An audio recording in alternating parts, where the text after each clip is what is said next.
Da doma dilia namlinge azo gwendegagi kinjib number sore nan I'd dana like to wish all the Sangha members from the monasteries and nunneries. We also have some Dharma centers who are participating, and we have quite a few Dharma centers, of course. We weren't able to prepare for all of the Dharma centers to join us, but we're just trying it out this year. We have a few Dharma centers joining us. And we also have many Dharma friends listening over the internet.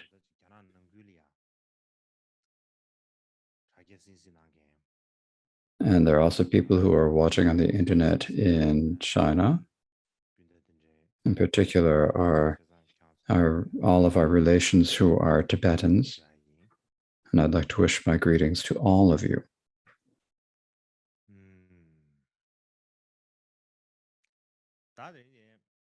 So today,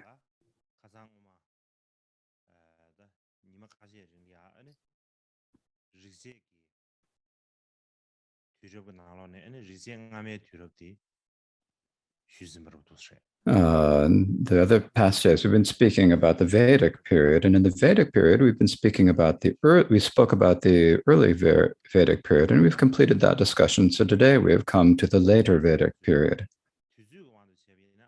And so in terms of the time, the later Vedic period was from the 11th century BC to the 6th century BC.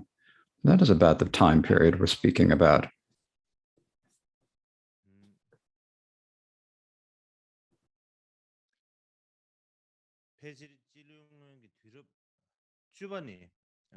So basically between the 11th and the 10th centuries BC,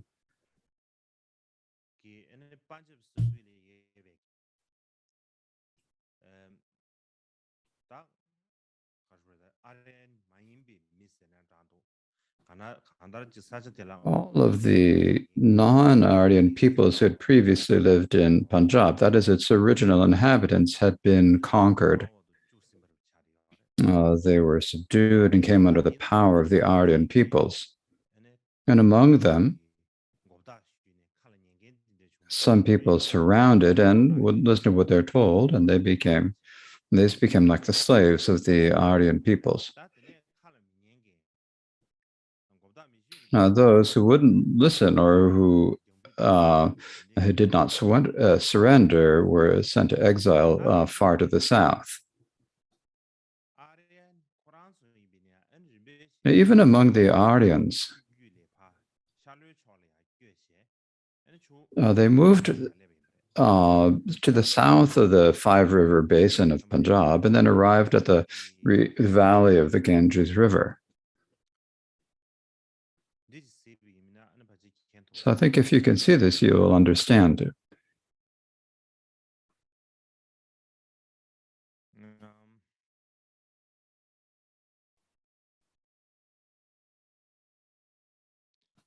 So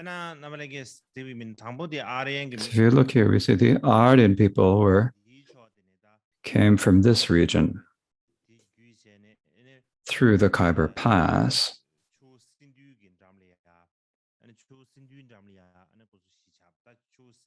And they were settled in the area of this Indus River and among all of the of its tributaries, and so they settled in the area of the Five-River Basin of Punjab. And then they gradually came to the Ganges area.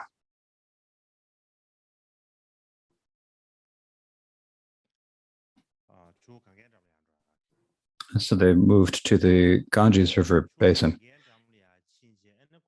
When they got to the Ganges River area, they lived in this region. So the time of the later Vedic period,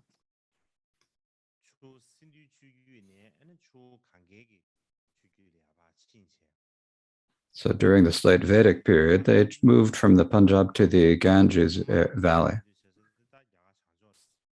So basically, the place where they formerly had been living was in the northern direction, and they moved to the central India on the banks of the Ganges. When you've got to the area of the Ganges River is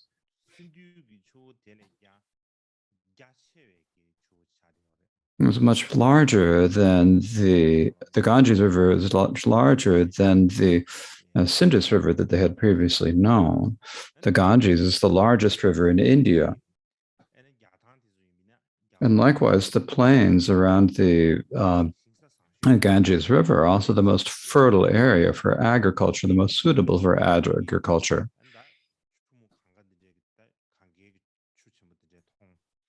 And so when they came to the Ganges and saw such a large river and saw the very good fields around the Ganges River, they began to develop kind of more courage. And so they also had a great improvement in their livelihood, much better there. And also their culture really developed greatly. Now, during this time, and during the early Vedic period, when the Vedas first appeared, the kings, we could say, as I said before, at that time, they lived as in tribes. The Aryan peoples were not a kingdom like we would have today. Instead, they lived as different tribes or different clans. And so each tribe, so among all these different tribes, the people would choose whoever was most suitable to be their chief. And so they were called this someone who's respected by the majority. So they'd take, as it was said, they would take the person they most thought was most important and became a king, would become the king. And so there was no tradition of there being a hereditary monarchy where the kingship was passed down to their son. It's like the way it was done in ancient Rome. The kings of there was no real particular king in ancient Rome. Instead, they had a leader whom they chose, and as it is explained in the history. So it's similar with the Aryans. And so there was no tradition of a hereditary monarchy at first. But after the Aryans had settled it around the Ganges River, then gradually there became the tradition of a hereditary monarchy where the kingship was passed on to the king's son. And at that time, there began to be the particular soldiers in an army. And at that time, a soldier at that time. So in the early Vedic period, the soldiers also had to do household work, the agriculture, and the sacrificial rituals. So the householders had to perform many different functions. But later, then the soldiers began to be a hereditary tradition where they became like an inherited position, or so became like this became one of the royal or the kshatriya governing caste. And so this way the king and the army were both hereditary positions. And so this is how the kshatriya caste developed. Then there were the ordinary people. There was the populace. And what they did, they also began to, whether they were farmers or whether they had another craft, they began to pass their occupations on from father to son as well. And so this became the Vaishya caste. Now, in addition, as I mentioned to it, there was the Brahmin caste that was a bit above these. And so in this way, we have the three castes: the Brahmin caste, the Kshatriya or royal caste, and the Vaishya caste. So all three of these castes were all only made up of Aryan peoples. And so these three castes were all allowed to recite the hymns and to perform sacrifices.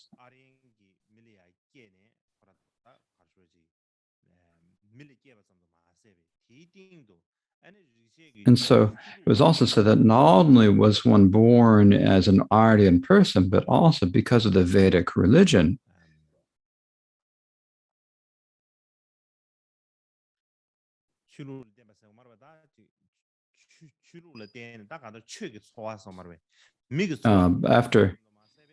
after entering the religion, they would also begin a religious life. They'd be allowed to do the practice of Vedic religions. They're also able to lead a religious life, and so for this reason, what they were called is Dvija, or double births. So they're called Dvija, so double births, because they're out of not only a human life, they're also allowed to have a religious life, and so they're called a two birth. This is a name that appeared later. Now, the other members of the population, other than these three people, were called the Shudra. And so, who are these Shudras? These are the people who had surrendered to the Aryans, as I mentioned before. They're the people who had originally inhabited that area, and when the Aryans invaded, they had lost to the Aryans, and after they surrendered to the Aryans, they became like the servants or slaves of the Aryans. And so when they became Saurian, what the Aryans called them was Baryans or slaves. That's what they called them. In any case, the people who had surrendered to the Aryans were all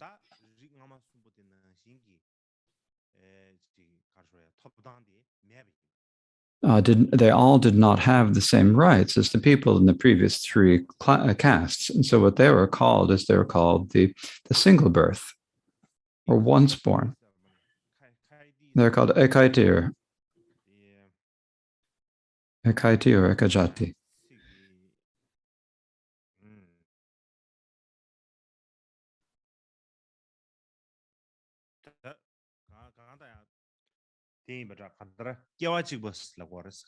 Basically, they're called born once, because that in that one lifetime, they could only be servants, and they'd have no right to practice the Vedic religion.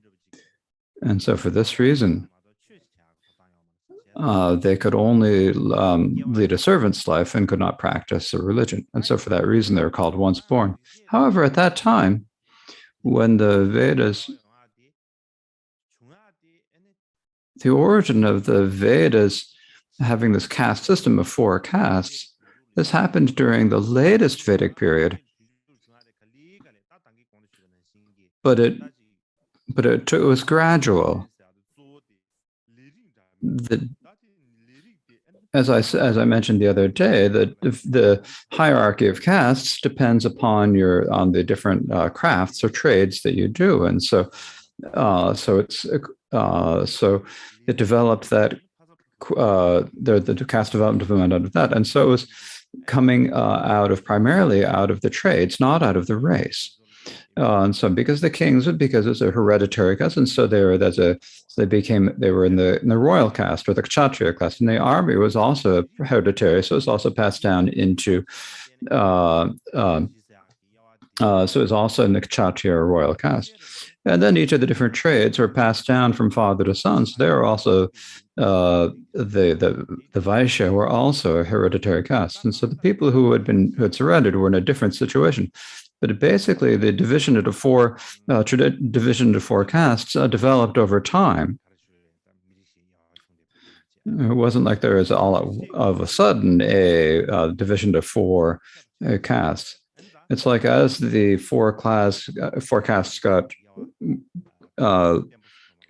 larger and larger, then they had that. Out of that, they developed the distinctions into the 4 castes. So, as we said before, the Brahmins, and then there are also the governing castes that were called the Kshatriyas. Now, in Tibetan, what we call the royal caste, but it's only one word.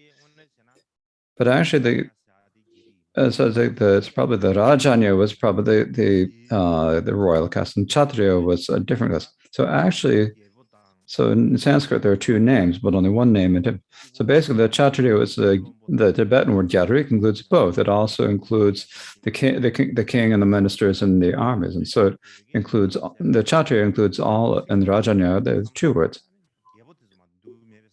So if we think about the Tibetan words, it would only include the kings, but actually, in actuality, it includes the caste includes the kings, the ministers, and in particular the military officers and so forth. And those who did the agricultural and the crafts and the trade work, most of the populace were called the Vaishya.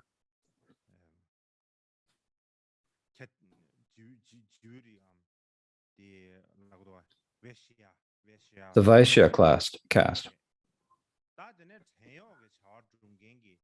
No, those who there are the populace who are the Shudras were the ones who performed who acted as servants and so forth. Now these four castes, these later became very stable, and it became like an inalterable tradition, right?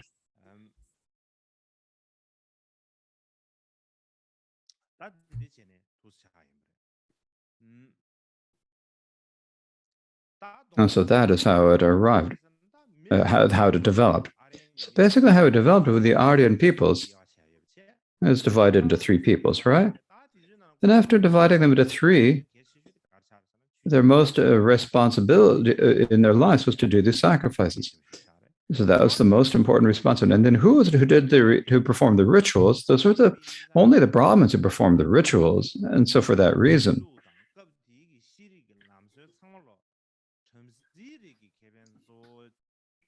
all of the traditions of the religion and the culture at that time were primarily done for the profit or for the sake of the Brahmin caste. That was taken as like the basis.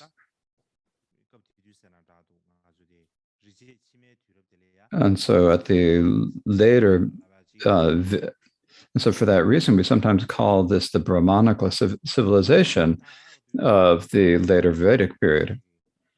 And so this Brahmanical civilization lasted for about 500 years or so. Now, during these 500 or 600 years, when Brahmanical civilization developed, there was, when you talk about the spiritual, the knowledge about the mind, there was a great spread and development in spirituality. Unless there are just an incredible number of innumerable philosophical schools and literary traditions that developed. So when we speak about the later Vedic period, in order to make it easy to understand and easy to keep in mind, I'm going to take this 500 or 600 year period of the later Vedic period and talk about it in terms of three parts. I think that'll work out better. And so the way we'll divide it is this. The first section is the four Vedas. The second section is the Brahmanical period. And the third is the age of philosophy. And so, as I already mentioned before, the Indian literature, and in particular the Vedic literature, as it developed, and wasn't like concluded with the composition of a single text. There are really many different literary works that appeared one after the other. And even with these literary works, the time when they appeared, some of them appeared at the same time. And some would appear in sequence. And so they're so different. And so my division here into three different parts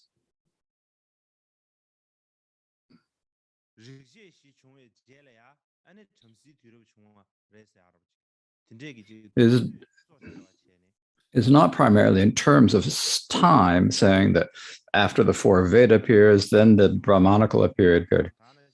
Instead of that, the time that the four Vedas and the Brahmanical texts appeared, if you think about it in terms of the time, they could have been they could have been simultaneous or even alternating, and so there are different ways that it could have happened. So when I'm dividing into three parts here, I'm primarily speaking about the way the literary or the textual works were written.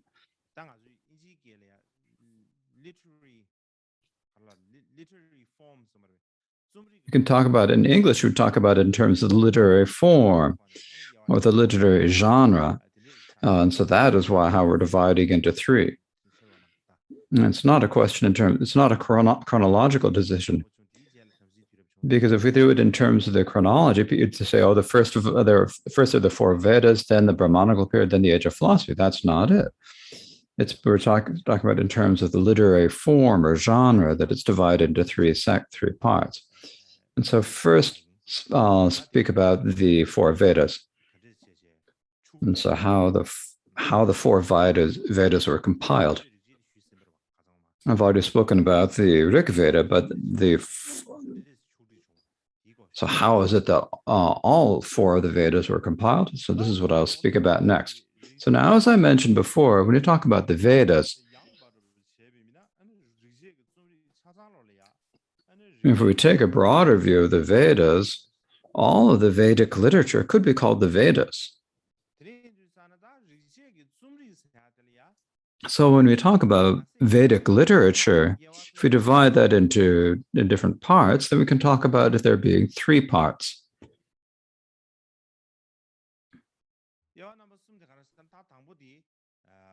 Now, the first of these three parts is called the mantras. It's also called Samhita. In any case, in Tibetan, this is called. In Tibetan would be either or would be mantra or Samhita. These are the root texts of the Vedas. Now, the second part arose from the Brahmanas, so it's called the Brahmanas. So these here the Brahmanas. It's not talking about the Brahmin caste. It's talking not the Brahmin caste. We're talking about the Brahmanas texts. These Brahmana texts, it's understood. The name of this text means like the Brahman.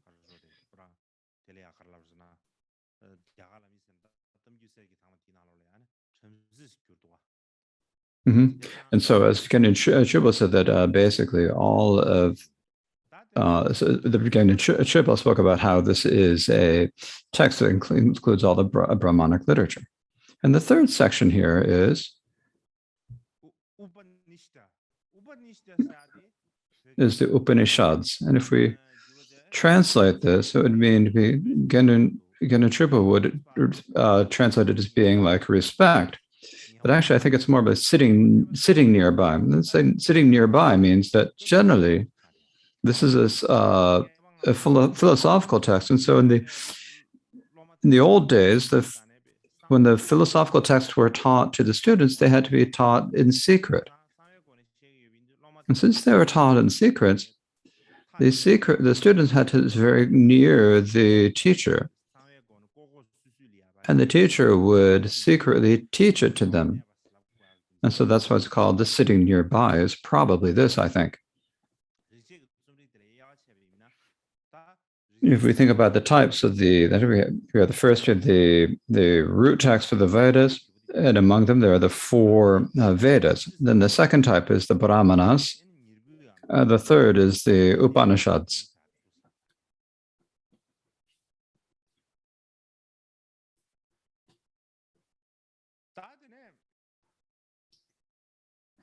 When we talk about the Samhita or the mantra, if you think about the Samhita, the root text, there are also four types. There's the Rig Veda, Samaveda, the Yajur Veda, and the Attvara Veda. So I spoke about these the other day.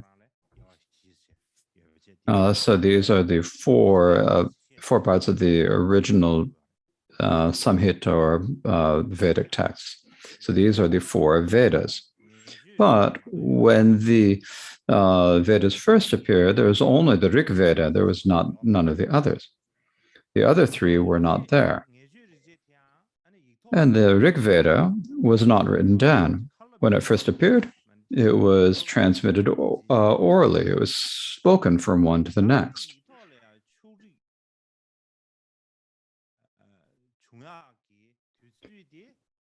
And the time when it was compiled was actually in the later Vedic period. And so it was during this particular period that we're speaking about now, the later Vedic period. Now, the other 3 Vedas were also compiled during the later Vedic period. So this time of the later Vedic period, when we speak about it, as I mentioned, there are 3 different parts of it. And so the first is talking about the 4 Vedas. So we can speak about the first section is to speak about, when speaking about the Vedic period, the Vedas, we're speaking about how the Vedas were compiled. The second part, speaking about the Brahmanical period, is speaking about the texts of the Brahmanas. And then the third period is what we call the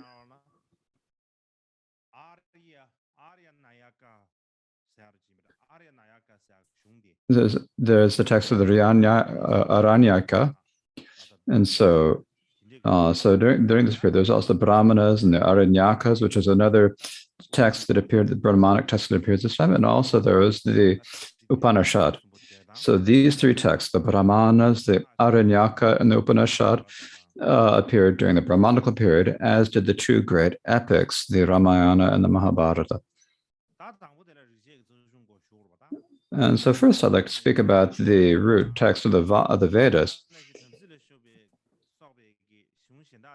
As I mentioned the other day, the text of the Vedas and the Brahmanical texts actually took several centuries to complete. And during those several centuries, there are many people who edited them. And in the end, they were compiled and to produce the texts that we can see in the present day. And so the Vedas that we can read now, before those appeared, the texts were written over time during that time. So that time when they were composed and written, it's possible that one happened after another in a sequence.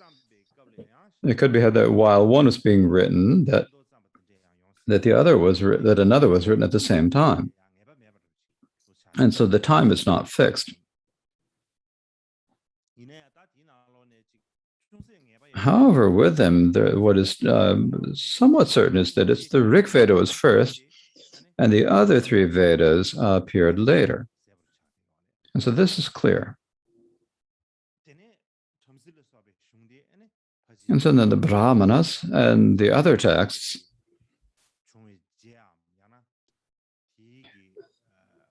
probably appeared at either after the latter 3 Vedas or at the same time as them. Now with the 4 Vedas,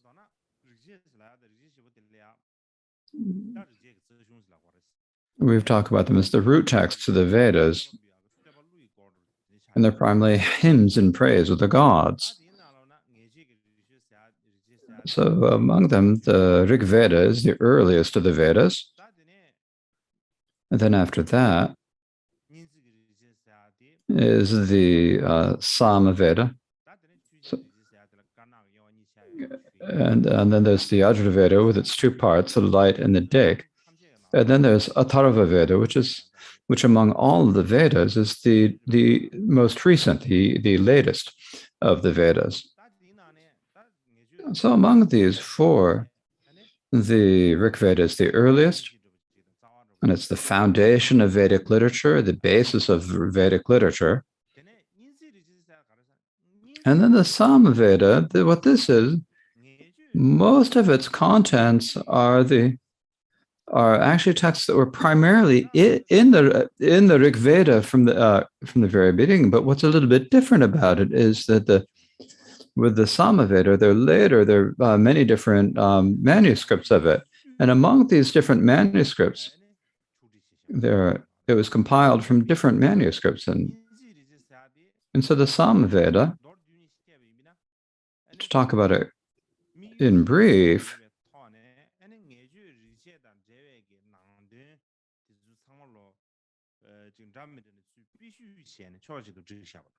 it's like taking addition of all the different texts that comprise the Rig Veda into a single text. And so the Samaveda is like a new collection or a new edition of the Rig Veda.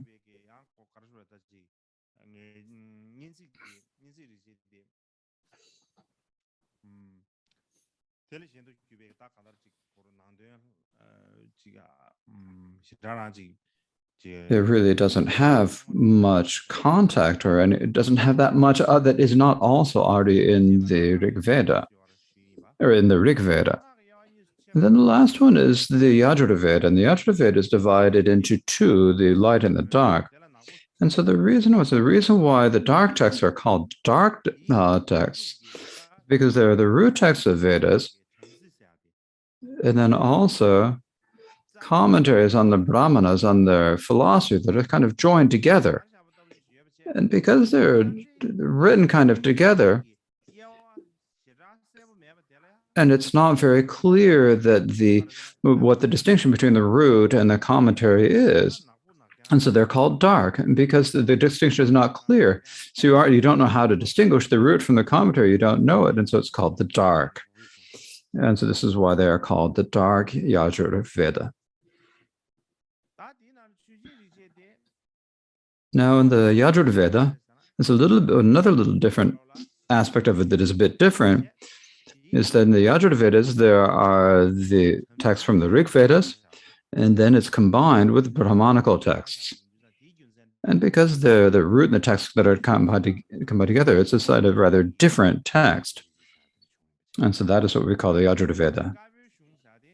Now with the light Yajur Vedas, it's the same in that the root text and the commentaries are combined. But the distinction between the root and the commentary is very clear, so they're called the light or the clear Vedas. So when we're talking about the Brahmanical texts, when we're talking about the Brahmanical texts, I'll speak about that later, so I don't need to speak about it now. So in brief, what many researchers think is that the Samaveda and the Yajur Veda take the Rig Veda as their base and just add a little bit to that. That way they're a little bit different, but fundamentally they're basically both taking the Rig Veda as their basis for this reason. So they're wondering, why is it if you already have the Rig Veda, do you need to add more in the Samaveda and the Yajur Veda? When they're thinking about this, they think, and still really do not clearly know the reasons why they're needed. However, many scholars generally accept is that, as I explained yesterday, in the Rig Veda, when you're doing sacrifices,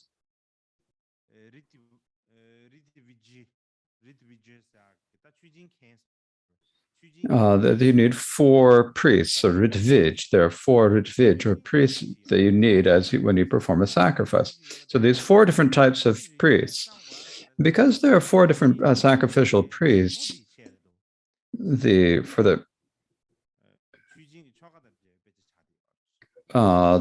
first one, the first priest does a lot of ritual, and he's the one who oversees the ritual. And so for that reason, what was written for him is they wrote the Yajur Veda. Now the Samaveda is a separate text, and the reason it's different is because it is for the second of the priests. This is the one who recites the proses, who sings the melodies along with drums and music. So he needs the text to recite to the gods, right? And so for that reason, they compiled the Samaveda.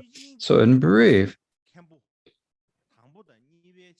The first and the second are these two photos are for the first and second types of priests. You have this is how the Yajurveda and the Samaveda came about. These scholars hypothesize.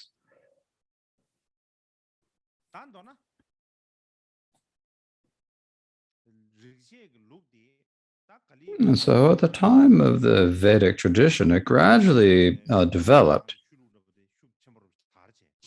and their religion spread greatly. And as it gradually, after it had reached a certain point, what happened is that at first it was basically having faith in the gods, but they didn't take much interest in the spiritual and the internal mind. They didn't appear. So when the Rig Veda first appeared, they had a lot of faith. Excuse me. At the beginning, it was very. They took a lot of interest in spirituality and feeling faith and devotion in one's own mind. But later, what happened is that the ritual aspect became very strong. So later, they primarily emphasized the external actions of body, speech, and mind, or the body and mind, body and speech. And so, during this reason, the Vedic tradition became one that primarily focused on sacrifices and rituals only. And when you're doing all these sacrifices, the priests,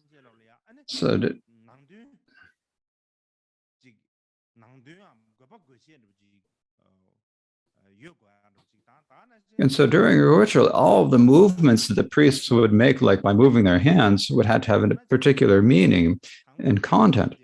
And all of the everything they had to recite became very complicated. And so what happened is that all developed. The rituals became extremely complicated, and that people just couldn't handle. They just were unable to figure out what was going on.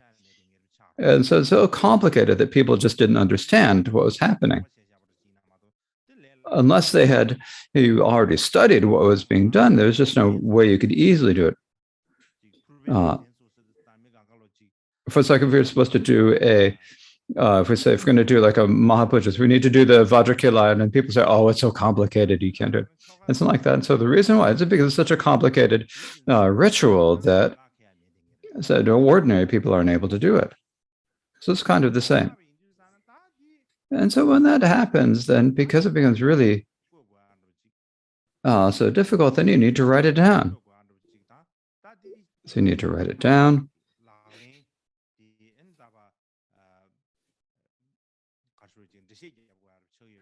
And you need to explain the practices in detail.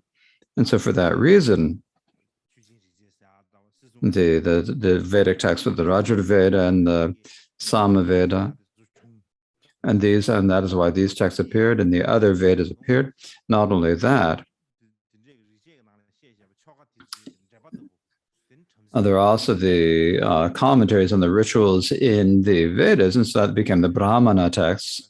And so there are so many different texts and rituals, and the main reason is because that such a great increase in the ritual practices, and they're so complicated that they all had to be written down in order to be able to explain people how to perform them. And so that is how these texts developed.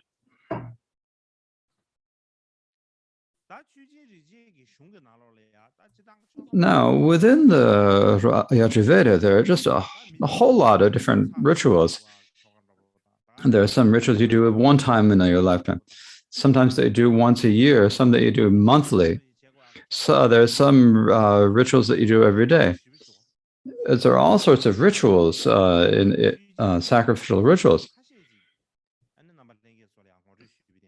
So I thought I'd like to give an introduction to you of some of the most important of the Vedic rituals.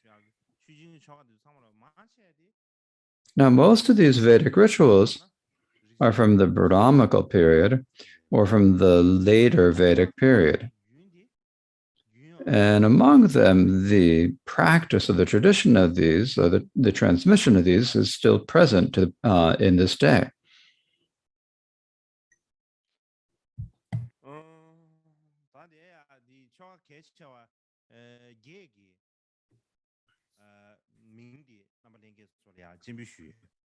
So here I would like to show you the names of these 8 important rituals. So first, there are those that appear that there are those that during the waxing and the waning phases of the moon. And the second is that the rituals to give food to the ancestors. This is similar to our Tibetan burnt offerings or surat offerings. Then there are also fire pujas to Agni. And these are probably fire pujas that were to be performed daily. Then there is the 4-month sacrifice. And so this is one that they continue to do today for 4 months, from the 7th until the 10th month. It's like they only eat one time a day. They have one meal a day. And some also practice silence during that time. So this is the time of that period. And then there is the Agni Shtom, the offering of emetitus. So basically, to say it is, it's giving alcohol to Agni. Then there is a ritual of coronation of the king. This is an important ritual, so I'll speak about it below. Then there is the horse sacrifice, which is very well known in history, so I'll give an introduction to that below. And the last one is the Agni Adana, the offerings to Agni. So I'll explain that before.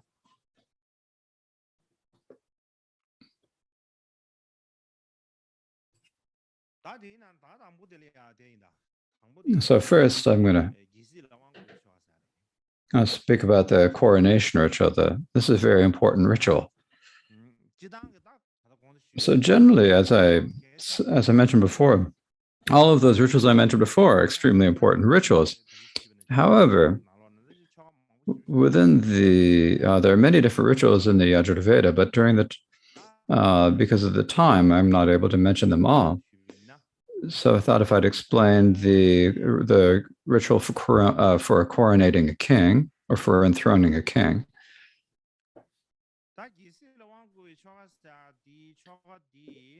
Now, this ritual for this coronation ritual,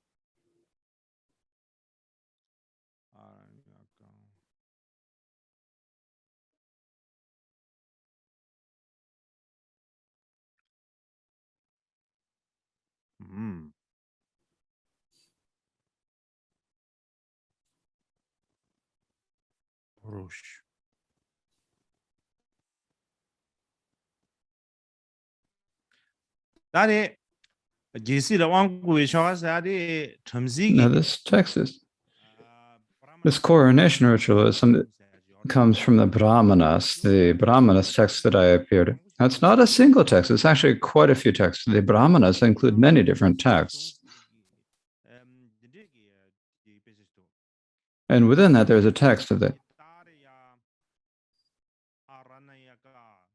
It's called the Aitarya Aranyaka. And so this is a Brahmanic text in the Brahmanas. And what it says there,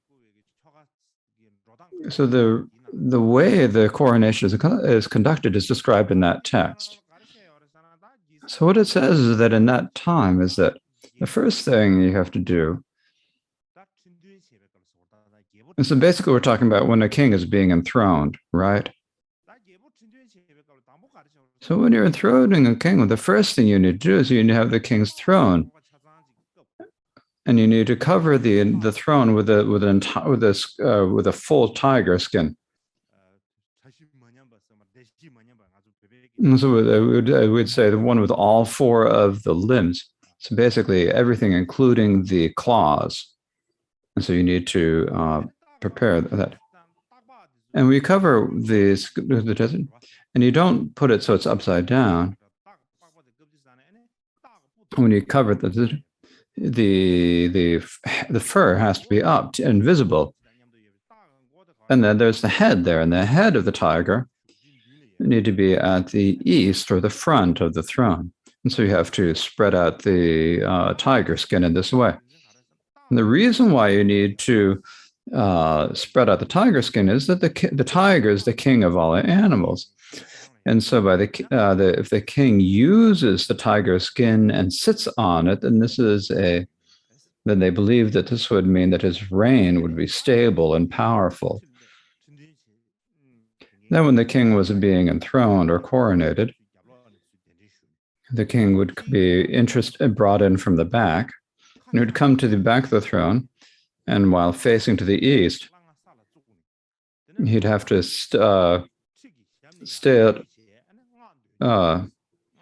he would kneel on one knee, and he'd sit behind with his two hands and hold the throne with the two hands and recite a mantra. So he'd hold the hand of the thrones and recite the mantra. And at the same time that he's reciting the mantra, then the Brahmins at that time, have what they called a special water or holy water.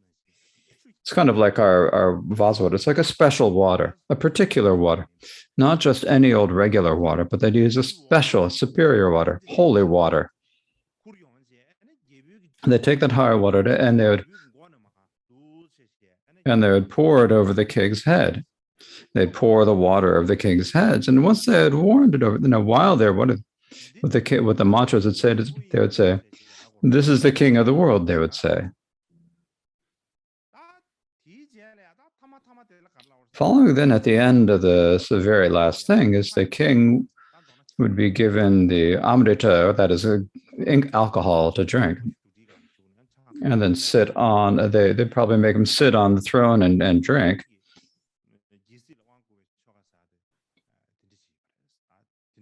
And so that's what the coronations, would conclude the ceremony of coronating a king. So the reason why this is so important is that we always talk about giving empowerments. And so this is like the source for the empowerments. When we have the traditions of the empowerment, the origin of the rituals come from this. So giving empowerment is an Indian. And so actually the tradition is basically you are empowering somebody to be the king and you're giving them empowerment. Now, these days, when we talk about empowerments, we actually don't give you anything. We say these different names. You say you're achieving the wisdom and gaining wisdom and so forth. But in the old past, in the old days, when you're empowered, you're empowered as a king, and you'd be given the power of a king. And to give someone the king's royal power, it's not, you wouldn't just say, it wasn't just it wasn't just a question of sitting on the throne and saying, "I'm the king." It has to be something that's in accord with the religious traditions. And so they did the ritual in order to make sure that the king was, the power is stable and that he is recognized and done in an appropriate fashion. Now, the second type of ritual is the very famous ritual. This is called the horse sacrifice. So we can call it the horse sacrifice, or in the Kanji Ninjas, it's also called the horse sacrifice in the Kanji. Gendo Tripla called it the sacrifice of the fine horse. Now, the reason why the horse sacrifice originally had to be performed was primarily so that people could have children. So you'd sacrifice a horse in order to have children. But later in the Brahmanical period, the purpose of the horse sacrifice was not so simple. It wasn't just a question of having more children. Its purpose and its aim become completely different. Now, the horse sacrifice was, so who did a horse sacrifice? It was not a sacrifice that just anyone was allowed to do. Even if you're a king, you didn't necessarily have the right to do a horse sacrifice.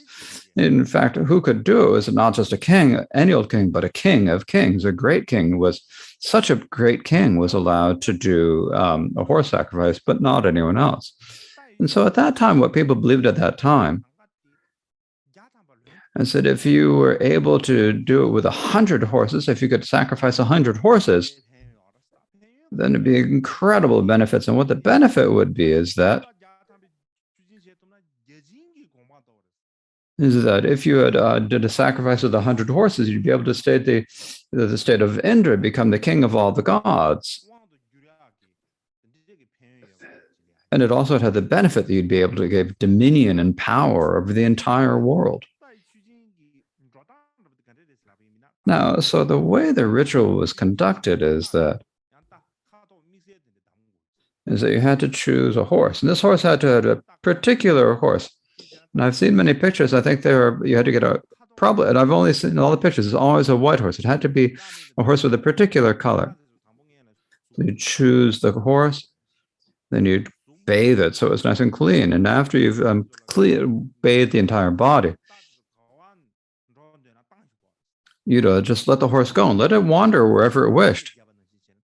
It's kind of like the beings who, when you do a life release, letting an animal walk wherever it goes. Now the horse is allowed to wander wherever it wanted for a year. Now, wherever the horse, they would send people to go watch. Where is it the horse went? And so if you have 100 horses, you have to 100 people. You have to send 100 people to see where do the horses go. And you have to send people to follow them. Not only that, the king himself, the king who was performing the Husband, had to go take the army and follow the horses, come a little bit after the horses. And as he was going, the reason why the king would come before is if the king would go into the land of another kingdom, then the king would have to follow. And the king of that kingdom, where the horse had wandered, would either have to surrender or would have to go to war. There was really no other choice. So the king performed the responsibility of the king from performing the horse sacrifices, that he had to gain power over all the kingdoms for the horse had wandered. Then he'd have to bring all the kings back to his own palace, back to his own kingdom. And if during that time, if the king were to perform the horse sacrifice were to lose, all the regular people would say, "Oh, he'd be like a real object of scorn and ridicule." If he were victorious in battle, then after he returned to his country, he'd become extremely well known. And so once he returned to his country, then he'd have that horse. You have to kill all those horses that you had let go. And after killing all the horses, then you have to have a sacrifice of the animal meat. And so historically, this is a very well-known sacrifice. So for this reason, the king was able to perform a horse sacrifice. Someone being able to perform it showed that the king was very strong and powerful. So we speak about universal emperors who wield a wheel.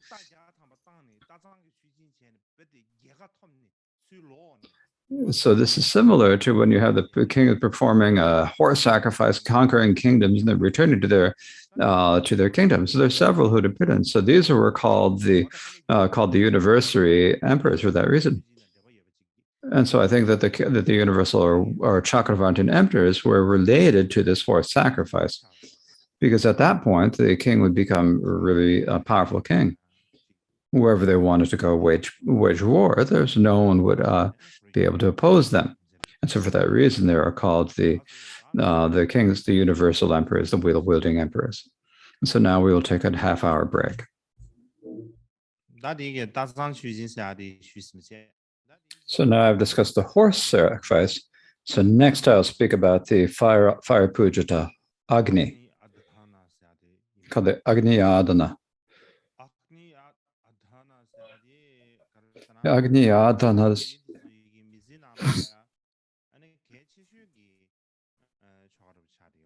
The Agni Adana was the most important ritual for the Aryans in their daily lives, and the reason why it was such an important ritual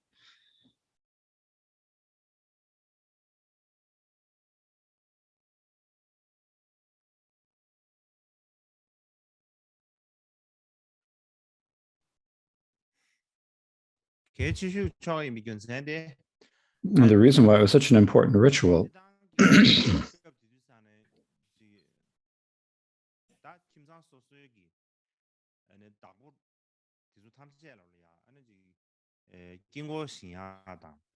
is that the households, all the heads of the households at that time had the responsibility for preparing the mandalas and for lighting the holy fires and so forth.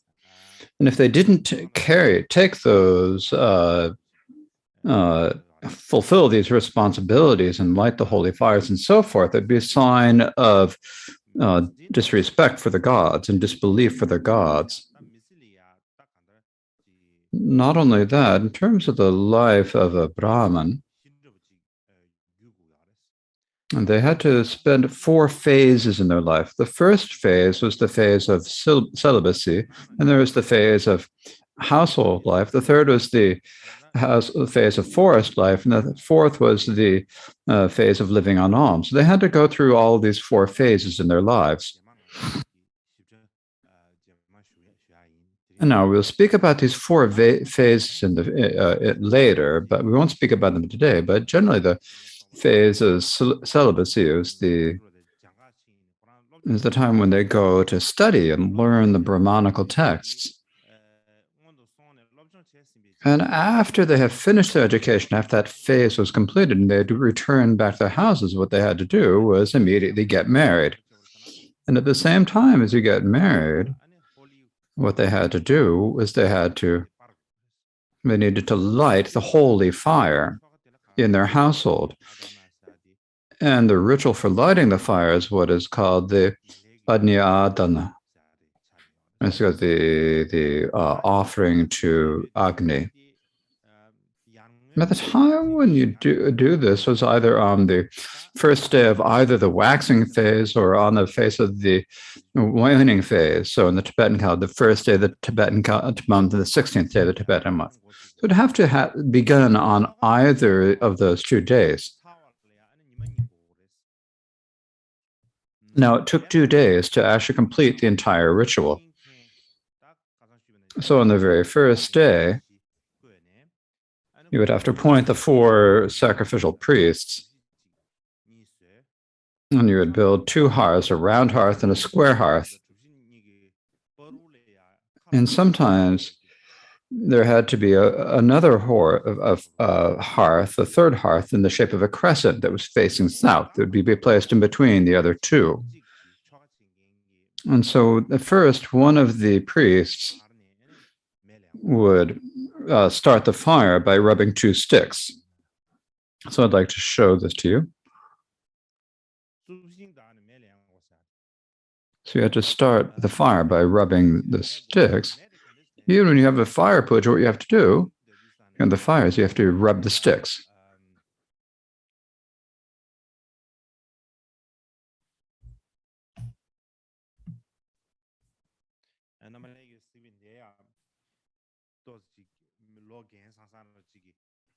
I think you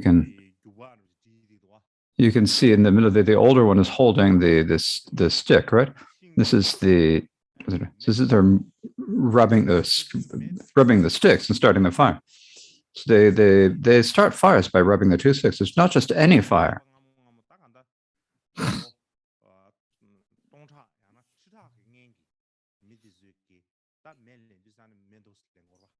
It's the same way as people started fires thousands or tens of thousands or years ago. They used the same way to start the fire. And then once the fire has started, they have to go through 5 different steps to purify or to perform the rituals. They went through 5 steps. And at the end of the first day, there was the Brahmin, right? The one who was going to get married. So the one who's getting married, the Brahmin who's getting married,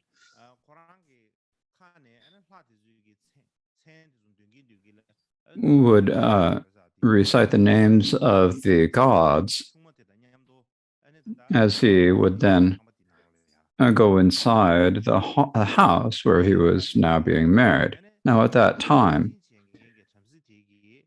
the priest who had led the who would teach them how to start. The priest would teach them how, the two of them, how to start a fire by rubbing sticks. Have to teach them the technique. And the reason why he'd have to teach them the technique is that the second day, the next morning, there is the square fire, the hearth, right? And the fire in that hearth, they would have to start the fire in that by rubbing the two sticks. And so for that reason, you had to teach them how to start a fire by rubbing sticks. And then after they've been taught, the next morning, then in that square hearth, they would light the fire. And they'd kneel before it and prostrate to the gods. And that fire would then be let to burn all night. And then the next morning, a Brahmin would come to put it out. So these rituals are what we call the Agni Adana rituals, or the offerings to the fire god Agni. So this is a ritual that you do once in your lifetime, I believe. In any case, this ritual is also a very important ritual.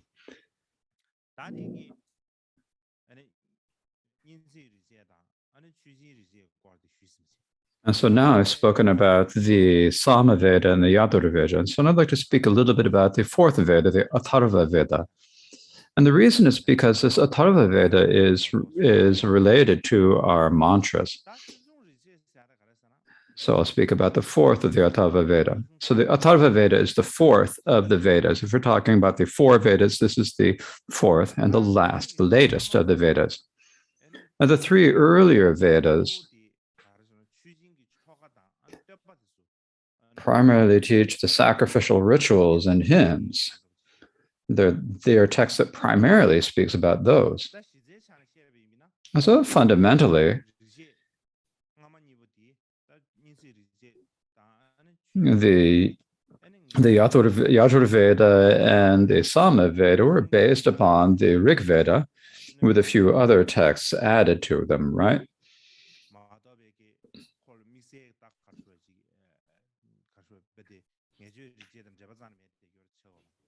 It's not that they are completely unrelated to the Rig Vedas, but the Atharva Veda is a bit different.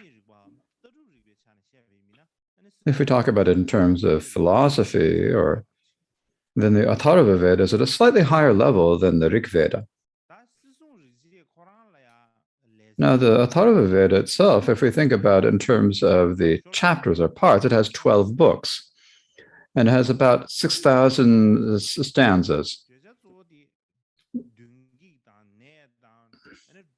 Now, its primary topic is mantras or rituals to protect from spirits or illness or poisonous snakes or dangerous animals, bandits, and so forth. It teaches many different mantras for these purposes. It also teaches many mantras for a long life, or prosperity, or good health, or easy travel when you're traveling abroad, or also to achieve victory over others. So it teaches many different methods or pith instructions on how to accomplish these. Now, generally, if you're wondering when the Atharva Veda appeared, at this point, it's really not clear exactly when it appeared. But if we kind of estimate, we'd say it's probably around the same time as the Yajurveda that the Atharva Veda was prepared. And in particular, there was really not much of a direct connection between the Atharva Veda and the other three Vedas. They're separate. So for that reason, there is a period of time where people did not accept that the Atharva Veda was actually one of the Vedas. The time when they accepted the Atharva Veda was a Vedic text was only after the start of the Common Era, after the year zero. And so if we think about this year, the Atharva Veda is only a few hundred years after it had been first written down. So it's only after the Atharva Veda appeared and was written down, and several centuries later, it was recognized as one of the Vedas.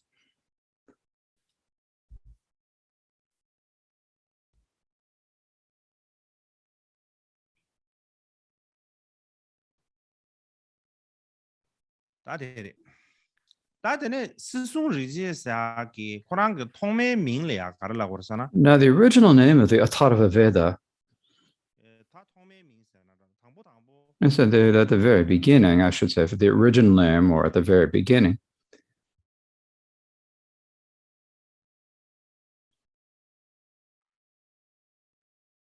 아타르바 안기라스. Its name was the Atharva Angiras. It was probably called the Atharva Angiras. The Atharva Angiras, so it has two words, the Atharva and Angiras. So it's made of these two words. And these names are the names of two sacrificial priests from ancient times. Now, there's one of the traditions that came from the priest named Atharva. And the main function of this tradition, the rituals there, are primarily the peaceful and enriching rituals and activities. So that's the primary function of these jobs, of these rituals. Now, the Angiras tradition, where it's a work or its focus, its particular job is the activities and mantras for sorcery and wrathful activity. Later, the practices of these two traditions were combined and made into a single text. And so that is what is now we call the Atharva Veda. So the origin of the Atharva Veda is different than the earlier Vedas. It's a different way, so it's kind of different than the other Vedas.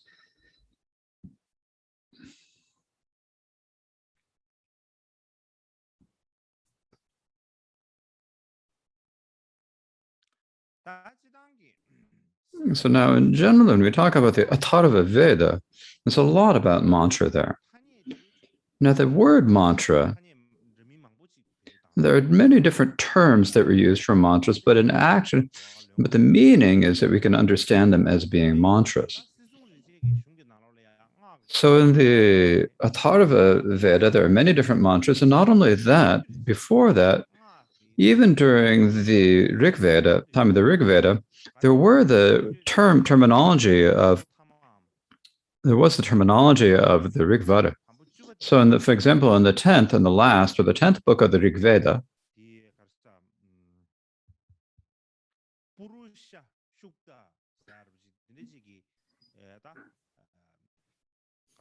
there is a section of hymns called the Purusha Sukta, which, if we talk about it would be called the songs of the being or the songs of the cosmic being. Now, in this, there's the word for mantra or chandas.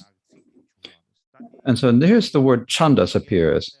So in Tibetan, it's probably okay if we translate it into Tibetan, we'd use the same word ngak as is used for mantras. So it's not just during the time of the Atharva Veda, there was a term for mantras. Now, the word mantra was not there, but there's a word with the same meaning at the time of the Rig Veda. So we can understand that there was this term at the time of the Rig Veda as well. Now, as I mentioned above, the primary topic of the three earlier Vedas is sacrificial rituals and what's related to them. And the topics of the contents of the Atharva Veda are primarily related to mantras. And so for this reason, there's a big difference in terms of the contents. Because of this big difference, people did not accept the Atharva Veda as a Veda when it first appeared. And because they did not accept that, they did not consider it as either like a root or a fundamental text of the Vedas. At that point, it was just a text that was involved with mantra activity, but it was not otherwise considered a special text. But later, the Brahmas began to accept that if there was a Vedic text, and the reason that this happened is that the way the Brahmas began, I think the Brahmas who performed the rituals, right? So among the various Brahmas, they would think, we only know how they would think, oh, we only need to do ritual, and that's not okay. And the reason is that we absolutely also have to be able to, we need to be able to show some particular power, being able to increase life force and merit or destroy enemies and structures and so forth. Because if we don't have something of practical benefit to show to people, then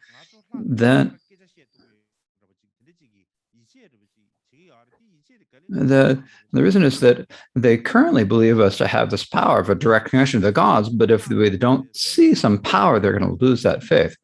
And so for that reason, they, in order to began to develop greater interest in the Atharva Veda, in order to see how much they could increase their powers of being connected to the gods and develop special powers through the rituals. And so that's why they developed the rituals, the interest in the Atharva Veda. The reason is because the Atharva Veda has many instructions and mantras for increasing powers, and that is why they began to take a greater interest in it.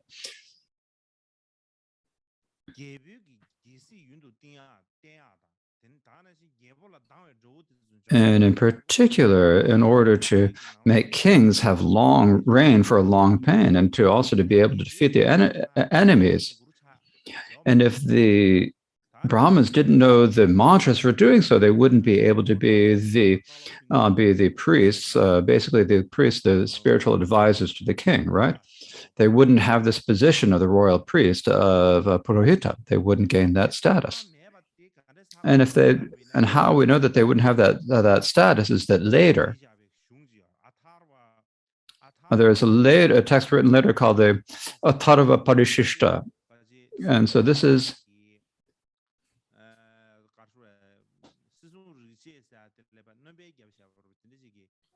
like a supplement to, or an addendum to the Atharva Veda. And so what it says in that text is that,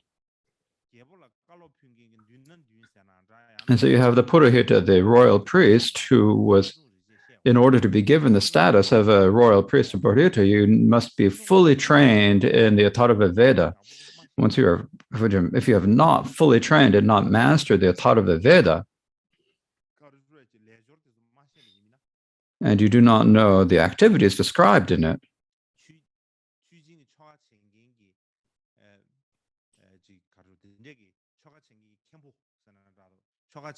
you wouldn't,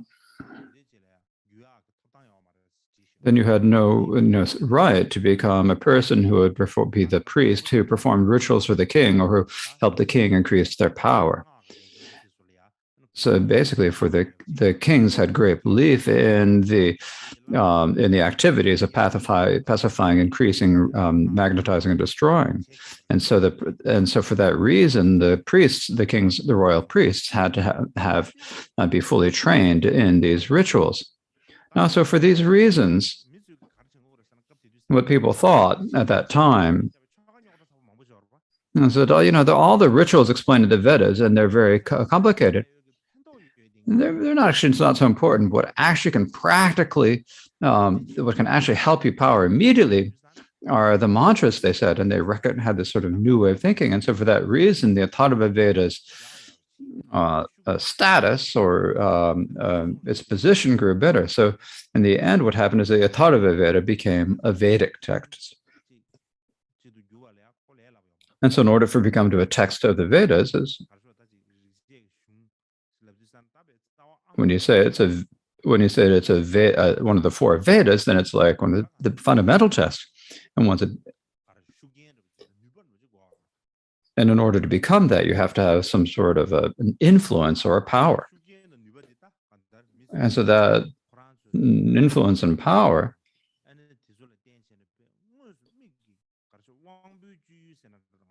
is to be able to see that something, you have to have something that you can show the power that people can see with their own eyes.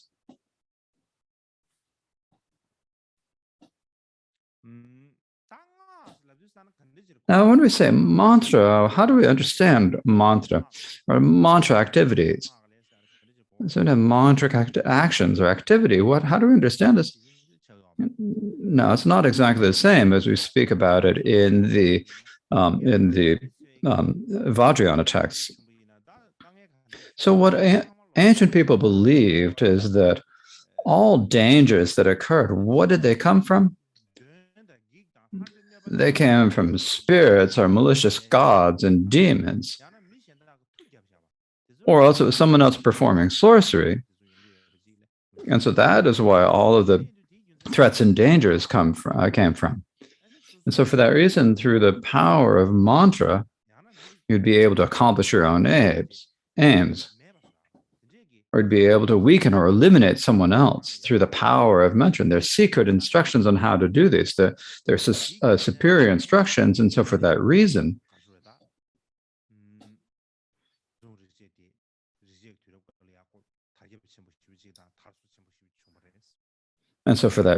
this became very widespread during the Vedic period. The mantras became very widespread.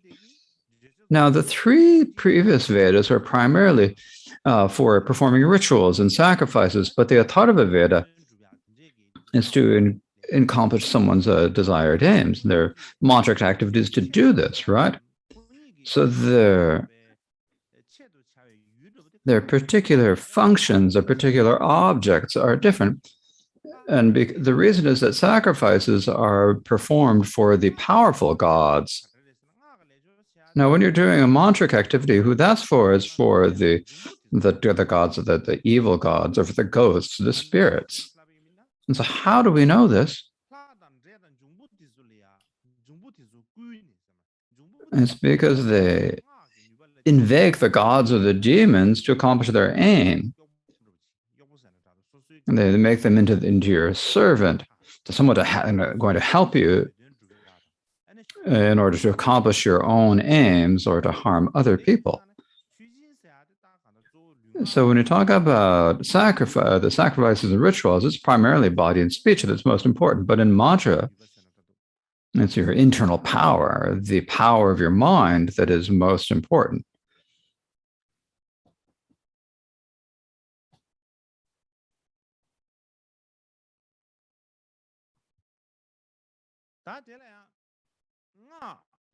Now here, when I talk about, in order for there to be mantras, you need some, in order to have the mantras, what you need are you need certain conditions. You need two conditions. And the first condition is that you have to have a mantra that has power. If you just recite a few words, say it's a mantra, it's not going to work. You can't say anything you want.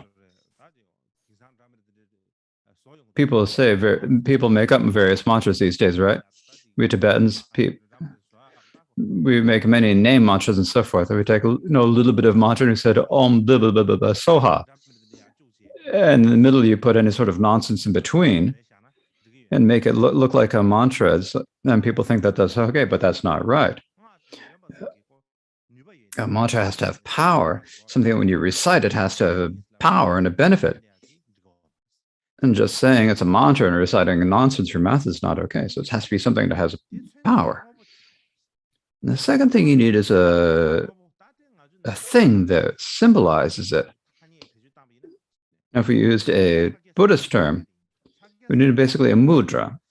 So a mudra here doesn't necessarily mean a mudra that you do with your hands. You need a mudra or a sign or a symbol of it. You need a thing. And if you have these two, and then you have the things you need in order to perform a mantric activity ritual.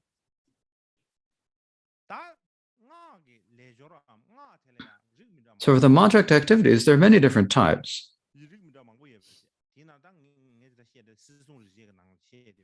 So now I'm speaking about the mantras here. The mantras I'm speaking about those in the Atharva Veda, and there are several different categories of them. They're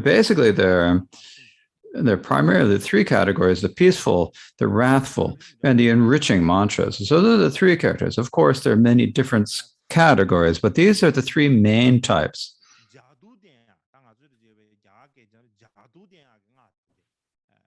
So there are also, if you add the mantras for sorcery to them, then you have the four different types of mantras, adding the sorcery.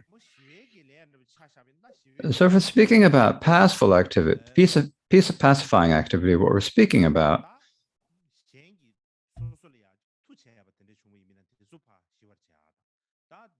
is in order to prevent harm from other sorcery, to pacify the sorcery and to pacify spirits and obstructors. And when you're doing the peaceful activity, you do it in a gentle way, in a respectful way, in order to avert their harm. You give them a bit of an offering, give them a thing, and you give them advice with a benevolent mind, in order to please the spirits or obstructors. That is how you avert them. For example, when we have we have the peaceful and the enriching and the wrathful and stuff. Like the peaceful is, so please take this, go. When we're averting spirits, we did the same thing. Or you said, oh, there's no point to you harming us here. Please take this and go. That's a pacifying way of asking, of averting. Likewise, at that time, they believed that if you had a headache, they believe that there is a spirit who caused the headache. Likewise, if you have hail, there's the wealth god. There was the opposite of that. There's the hail god who's the one who destroyed wealth. And you think if there's some sort of, and if there harms from them happened, you would say that happened because of the wealth, because of the hail god, and so oh, you'd pray to them, please don't do harm me, please don't, and help them and pray to them in the hopes that they would decrease their power. Likewise, there's also passive or peaceful purification and so forth.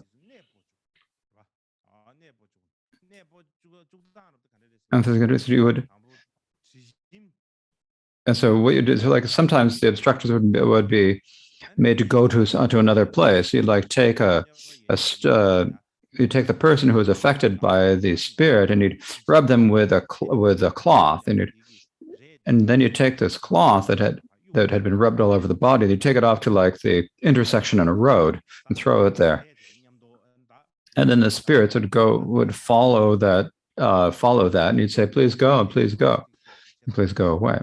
And so there's another method that they did. And for us, that'd be kind of, this is sort of like a wrathful sort of purification. And if you did that and they still didn't do that, then you would call, if they still don't listen, then you'd call an even more powerful god and ask for them for protection. It's like you have Agni, who's called the demon slayer, right? Or if Indra, who is said to repulse distance, so you'd pray to them.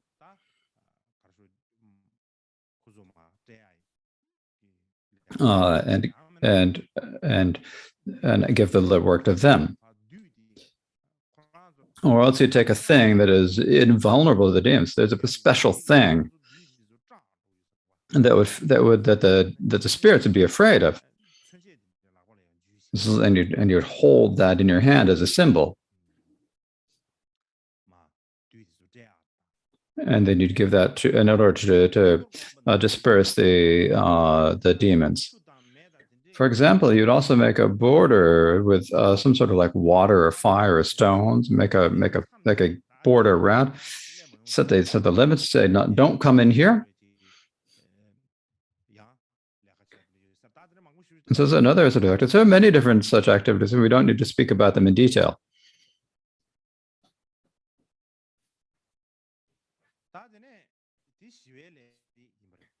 So that was the peaceful activity, and follow that we have the wrathful activity. So wrathful activity means, what we mean by this wrathful activity is to eliminate someone else. That's the aim of this activity.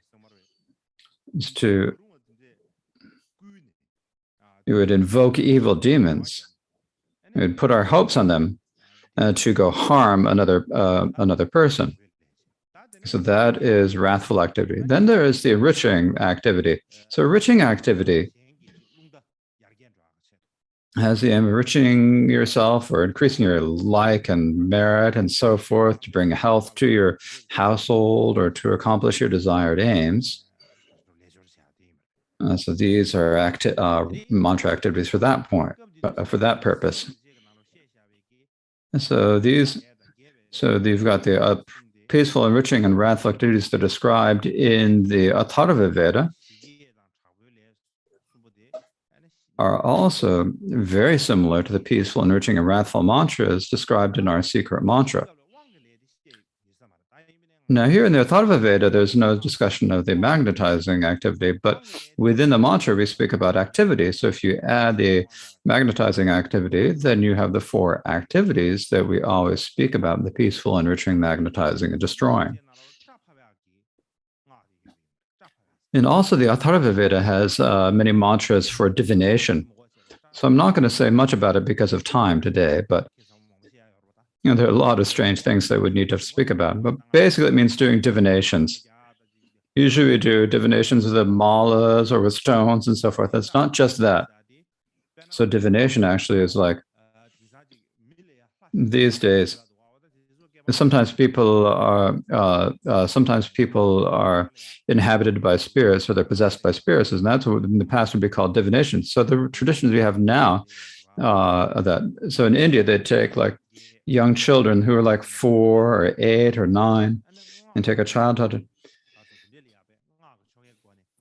and through a mantra to then make a god possess them and enter them, and then ask for prophecies and so forth. And so we don't need to speak about those today. Likewise, when you talk about divinations,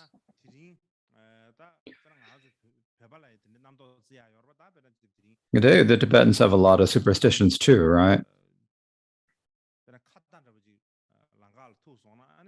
If you see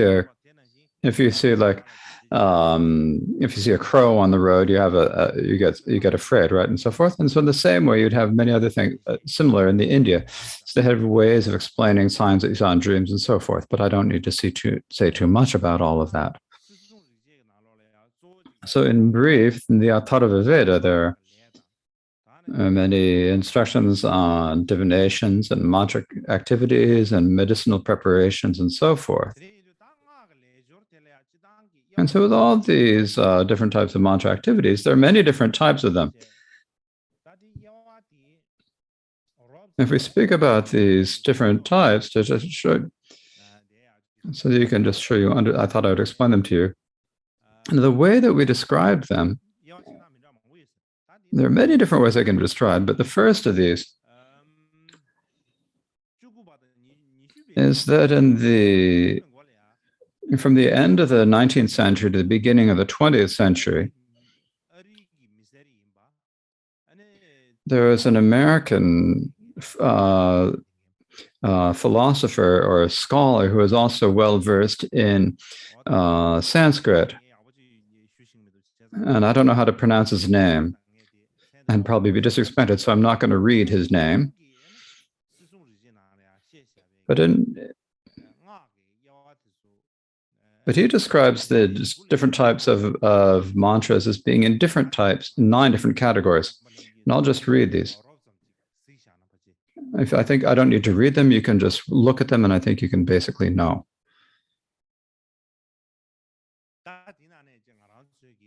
So among these, there are the peaceful, wrathful, enriching, and peaceful, enriching, magnetizing, destroying activities. And so there's many that are related there, so I don't need to recite each of them. Because they're not all in English. There are mantras to cure diseases, long life, or for pacifying spirits, appearance for pertaining to women, and mantras for kings, and to create harmony, to increase prosperity, to eliminate misdeeds, and to purify, to accomplish aims, and so forth. And so there was also, so now there's another scholar, a Japanese scholar, who was actually a very great acharya, a great master, a Buddhist master. And he primarily studied the mantra and described it. And he described the different mantras in the Atharva Veda in different sections, also in 9 different sections. And these, I don't need to read them. I'll read them in English. They're healing medicines, lengthening life, enriching activities, purifying or toning activity, calm or generally activity, and activities for women, and violent activity, activities for kings, and Brahmanic activities. So, but what's important to know about here is that they're the names that we talk about. That is similar to the terms that turn up in the charyas, and including the charyas, we have two different. We have the different texts with the Susiddhitras and the later Samadhi, this later Jnanasudha, and on the full enlightenment of Vairocana and the Vajrashekara Tantra. So these are four tantras in the Charya Tantra. If you think about in the Susiddhi Tantra and some of these and the later Jnana, these are in Chinese. So some of these now some people say that it is there's some of the tantras, it's disputed which category they fall in. But here, if we talk about the Susiddhi Tantra, is a text that primarily teaches the rituals and activities of the Kriya Tantra. And so I will speak about it more later. But basically, there's the Susiddhi Tantra. And likewise, in terms of our Tibetan explanation, there is the Tantra, the full enlightenment of Vairocana, which we consider to be in the Charya Tantra. And so these have the same names for the different types of mantras as for the peaceful, enriching, magnetizing, destroying activities. Not only are the names similar, the contents are actually very, very similar. Now, there's also the Vajrashekara Tantra, which is included in the Yoga Tantra. And so in this Vajrashekara Tantra, in addition to the pacifying, enriching, and destroying activities, there are two more. There are also the activities for summoning and magnetizing are added for 5 activities.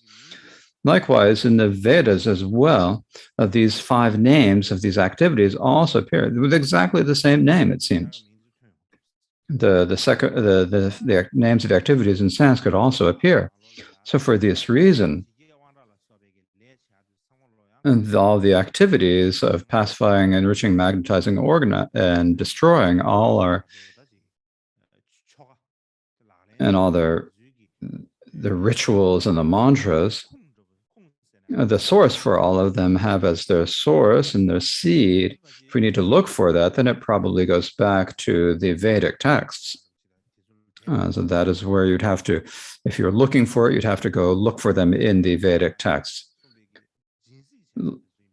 Likewise, you have the fire pujas taught in the Buddhist pujas. These are also found. They also have their origin in these rituals.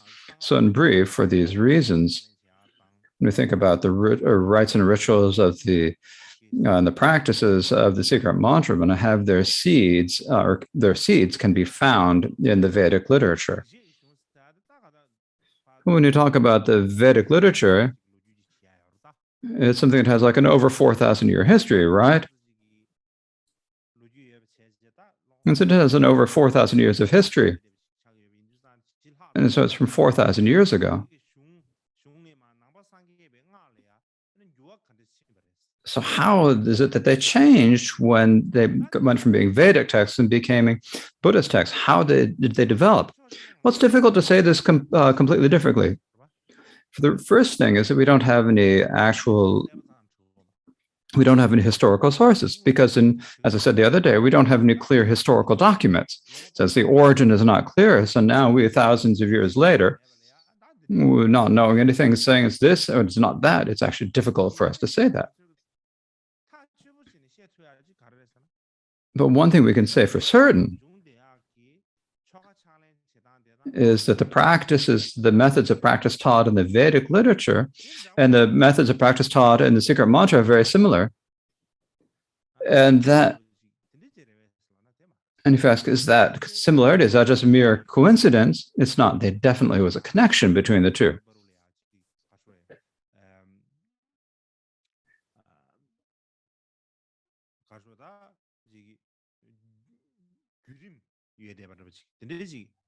Or else there are stages of development that are intervening between the two of them. So that's how it must be.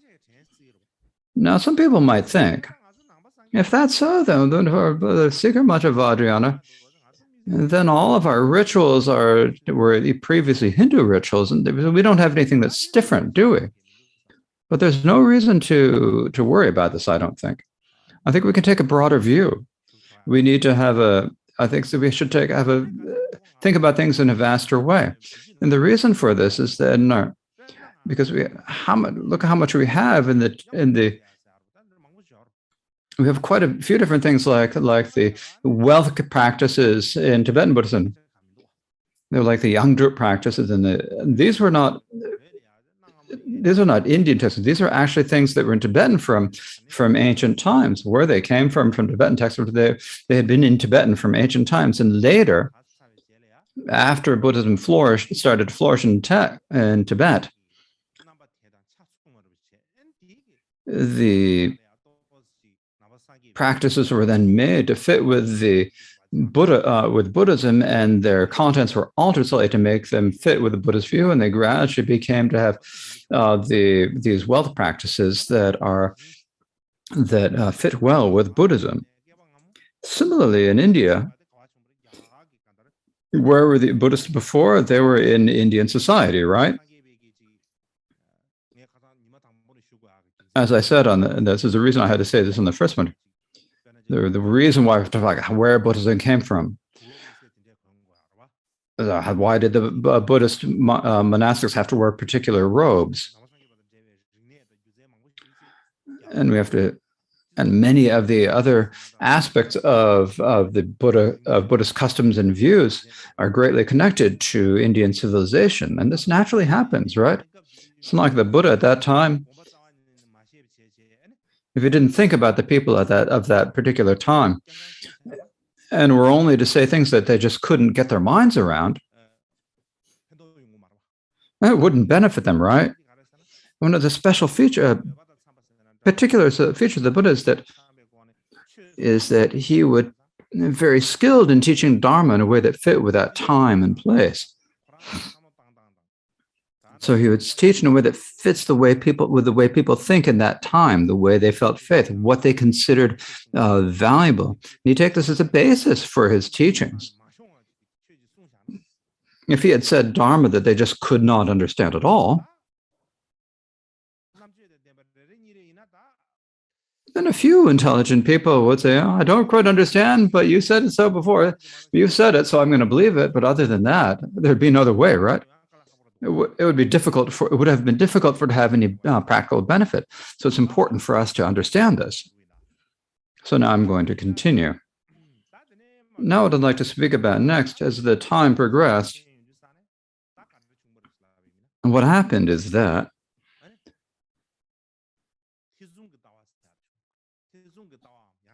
they're being developed what we could say skeptical views, or if let's say in English we'd say philosophy.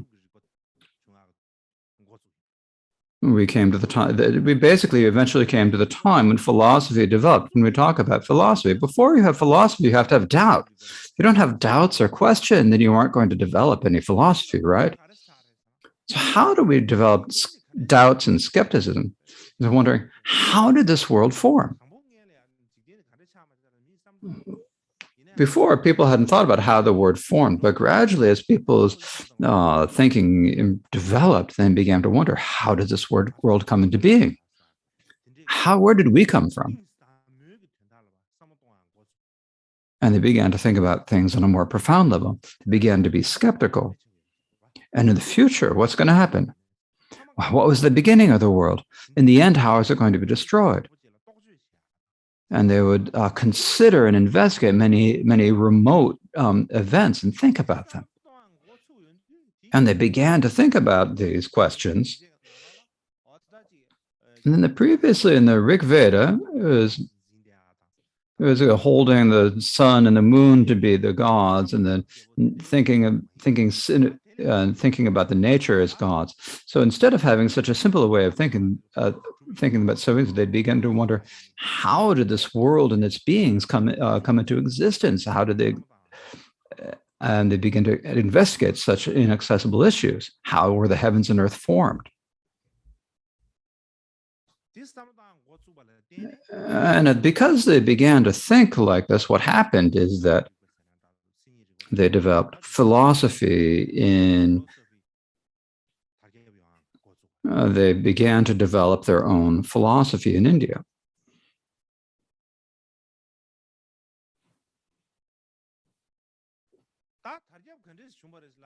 So how is it that the philosophy spread? Is it in the later Vedic period of this?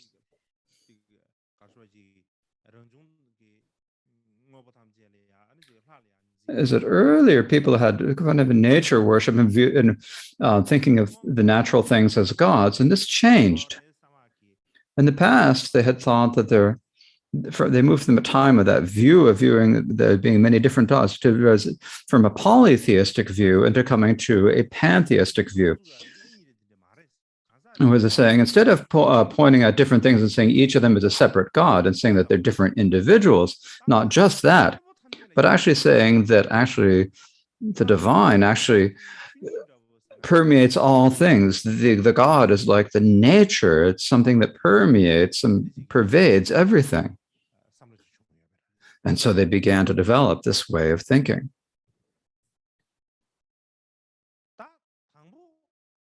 So first, they believed that there are many gods in India. When the Vedas appeared, there wasn't just one god, there was many gods, very many gods. And in some ways, if you think about it, it's very easy to say there's a god, and that's easy. This is just basically believing. It's just thinking that it's just enough to think there's a god. It's like the answer says, and there's a god, and there's a god, and you think it's probably like that. Just believing that, and just believing that is enough, right? But when you talk about a pantheistic view, you're saying there's a pantheistic view is actually not quite the same. It is actually related to philosophy. It's actually related to logic. It has to be related to scripture and logic. In particular, it has to be related to logic.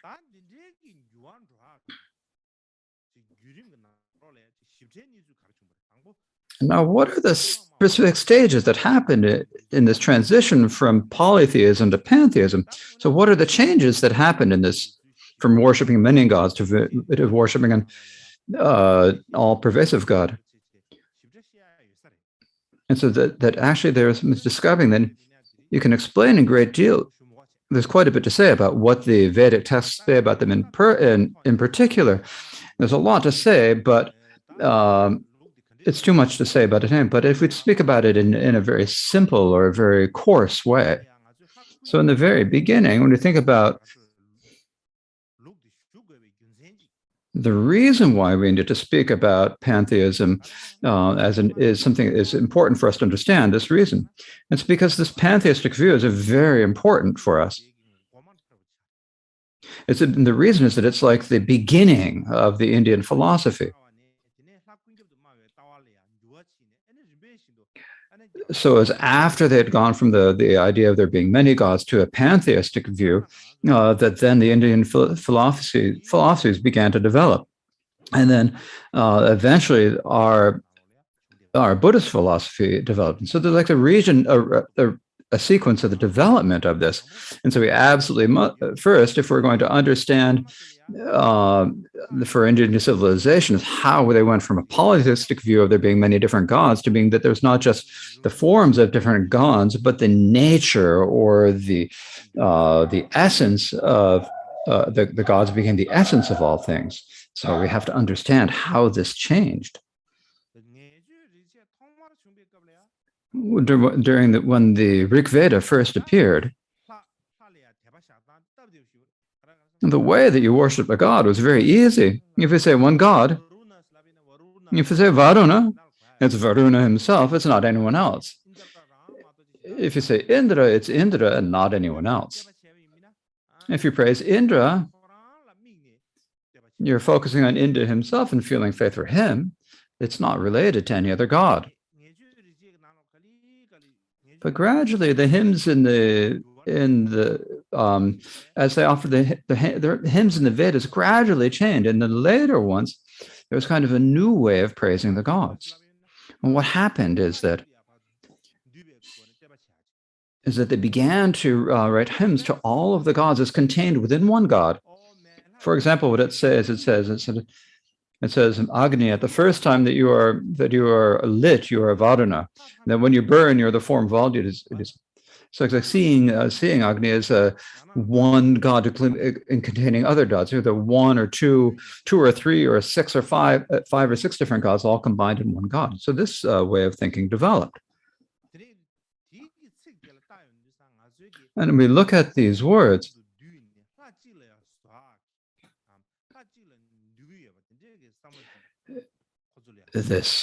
we can when we look at words such as this, they show us that the people of the time had the thought that many gods could be united as one or combined into one.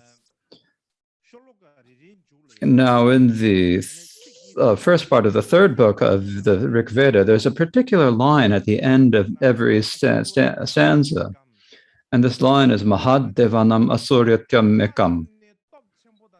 What it means is that all the gods are one in having great powers. All the gods are power, and in essence, they are one. And what this shows is that gradually the people who had previously identified the gods as all being separate, as gradually they believed that all the gods were the same in essence. So this is a new view that appeared at that time. This is what this shows us. And then after a certain amount of time, what happened? This is not only was it there are many gods who are developed in one, they began to say that all philosophies are all phenomena are contained within one God. And what this is saying is that there is a word in the Vedas, and I don't need to say it literally, but to give it the minute. Aditya is the heavens, Aditya is the ground, Aditya is the father, mother, and children. Aditya is light-skinned and the dark-skinned people, and Aditya is arisen and non-arisen. And there are things like this, and we have words like this in the mantras. He said, "You are the father, you are the mother, you are the daughter, you are and we have words like this. We have sayings like this in the mantra as well. So it's very similar. So when you look at these words, what it shows us is that in the past, they had seen all the gods as being separate, but actually they began to think about, actually the gods are maybe all the same in essence. And so maybe at first, like maybe seeing two or three as being the same in essence, and gradually seeing that all the gods are the same in essence. And as the way I think grew vaster and vaster, it's not just the gods; it's all phenomena are the same in essence. They've all come out of a single original source. All phenomena are the same in essence. They believed, and so at that time, somebody talk about Aditya. Instead of Aditya as a father and mother, somebody Aditya is that god Aditya is not a major god. So that's not the main thing. What's the important thing is that it shows the way they're thinking and the way their philosophy was developing. So at that time, what people at the time thought is that all phenomena have come out of a single essence or out of a primordial cause or condition, and that there must be like some original cause or condition of all phenomena, they thought. And because that such a thought developed, the ancient Indian philosophies all then began to develop. Now, in terms of Buddhism, we'd say the non-Buddhist, the extremist, we'd either call them extremists. They're either nihilists or eternalists, and saying that their views did not fall down to either. We'd say that they fall into the extreme of eternalism and nihilism and so forth. But so if we use such words now, it's not a good way to think about it. Sometimes we only think about things in terms of our business. And so here, I think it's proper for us to use the word extremist. Instead, the Indian philosophies, the way they spread, is after thinking in such ways, and they've come to some this sort of conclusions. Now, when the philosophies first developed, the way they thought, or the different types there are basically three different types of philosophies that appeared at that time. So there are three main sources of philosophy at that time. And the first of these is to say that at that time, what people thought at the time is that the original source or root of all phenomena must be the same. everything must have the same essence. They must come from one original source. And this way of thinking is a very important view in Indian philosophy. It's like the basis for Indian philosophy. Not only that, some Japanese scholars say that the Mahayana assertion that ultimately there's a single vehicle, right? We have this, that ultimately all vehicles are the same. And we say that they arise it. Now, this is a hypothesis. It's difficult to say it with any certainty. We cannot say that, but it is basically a hypothesis. And so this is among the three, this is among all the different philosophies, this is the most important one. Now, the second important one is that basically when you talk about phenomena, there's the way they appear and the way they are. And the way they appear and how they change, things change. You know, when we look at things, you see that many different changes occur. But the original source, or in their actual essence, actually none of it. And so when all phenomena have many different appearances and undergo many changes, but all of them, they are not outside of the original source or the original cause. They exist as a single nature. So they are not, all phenomena are not a different thing than the original source. So if you talk about the phenomena and the nature of the phenomena, these are the phenomena and the nature are not different. The phenomena arises from the phenomenal nature, like an ocean, its waves. So it's like a wave arising in an ocean. So the phenomena is not separate from the nature of phenomena. So the phenomena occur within the nature of phenomena. And so this was another way of thinking about it. And this also later, this also had a great influence on many later philosophies that developed later in India. So some Japanese scholars say that when we look at the Indian philosophy that developed later, the Vedantas and the Samkhya school, and many of the positions of the mind-only school are very similar to this view. So the seeds of these philosophies all come from the same view at that time. The basis of this comes from that. So as developing that, and it's developing further and further, then eventually these schools appeared.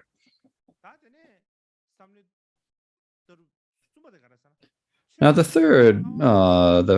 third philosophy is that all phenomena arise from a single original source, but that original source is unchanging by nature, unmoving by nature. It does not change.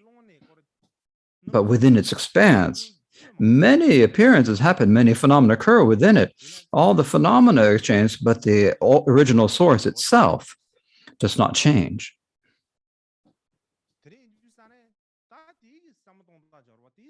And so there's this way of thinking, right? And it's also a very important way of thinking.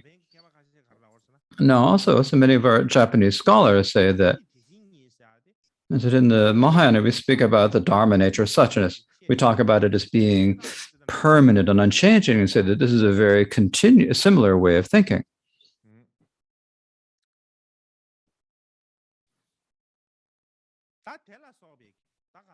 And so basically, at that time,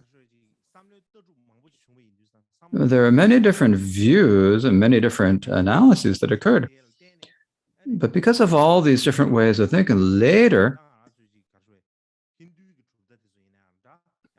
whether we're talking about the Hindu philosophies or the Buddhist philosophies, these were all influenced greatly by these original views. And particularly within our Buddhism, we talk about the 12 links of interdependence. And the seeds of the 12 seeds of interdependence also find their origins in the Vedas.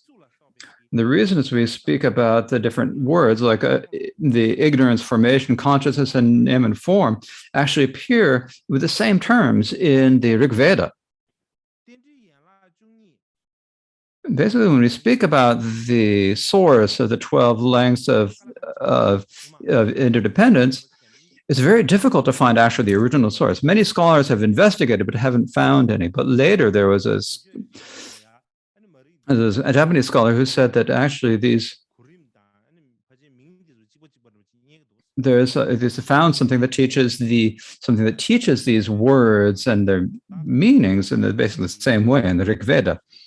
And so there's a hymn. It's like an epitaph in the words of this hymn.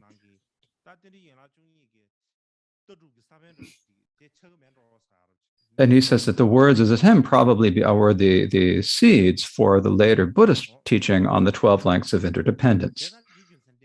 So for this reason, what we should say is that from one perspective, our Buddhist philosophy, what we normally think of it, is that the Buddhist philosophy is in its entirety was something that our kind teacher thought himself only, the only things that he thought about. And of course, when you talk about it from one perspective, that's how it was. Through his own practice and through his realization and through his practice, the experiences, that's what he taught. He taught his experiences. But as I said before, at the time of the Buddha itself, at the time of the Buddha himself, he lived in the Indian society at that time. That's the era that he was born in. And so when he was teaching teaching Buddhism the way that he taught,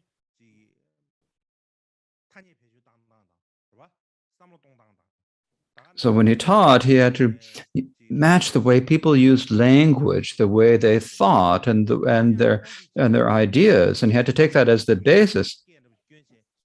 If you were to speak in a language from another world, no one would understand it. And so for that reason, Buddhism, our current Buddhism arose in India. And since it developed in India, it uses many of the different types of terminology and ways of explaining things and philosophies developed in seeds that were in Buddhism. If the Buddhism had developed in ancient Greece, then it would be related to Greek society, and it would have great connections to the philosophies of the Greek society at that time. It's very clear that this would happen. Now, if Buddhism had happened not on this planet, but on Mars, for example, then it would use many Martian philosophies and terminologies. And the reason for that is that the Buddha himself, one of his particular features is that he taught in accordance with the time and place. His teachings, he taught in accordance the way the learned people of the time thought and talked and how they acted.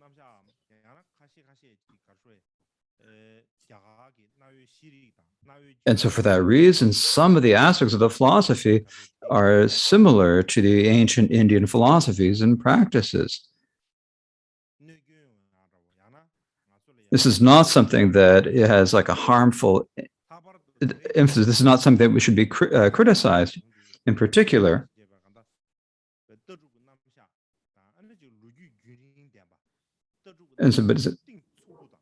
But instead, it's to show that we have origin, that we have a very long development, a long history of Buddhist thought. So at that time in India, during the time of the Vedas, at that time, there was already a very high level of thought, and a very excellent level of thought. And the Buddhism, when it developed, then had an even higher level of thought, and even at the highest level of thought. And so if we think about it on one perspective, it's because there's so many we can recognize it as such an advanced philosophy at that time, and something that we can really be confident in. So I don't need to say too much, and so that's enough for today.